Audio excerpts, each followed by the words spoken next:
Apa menu makanan yang makan sepanjang Ramadan ni sangat berbaloi? Rasanya nasi campur je kot. Mana tu? Dia random. Saya kalau tengok, oh ni macam sedap je lauk dia, pergi situ. Saya tak ada macam, nak nasi Arab ke cik Arab ke. Senang pun cari. Kat bazar Ramadan ke makan sendiri? Mana-mana. Buffet Ramadan lah. Kat hotel. Kita pergi yang sponsorednya. Baru jimat kan? Orang belanja. Jimat itu ibadah.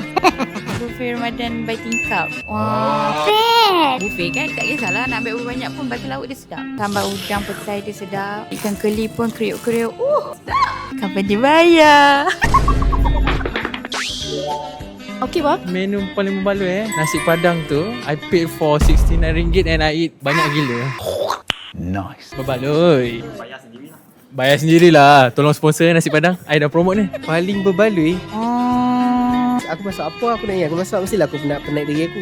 Dia tak faham. Nasi ulam kat rumah. Yang tu berbaloi sebab aku beli last minute. Dia tak kira ayam lah. Dia nak bagi 2, aku minta bagi 1. Bagi 3 ayam. Jangan segan-segan lah nak tawar menawar.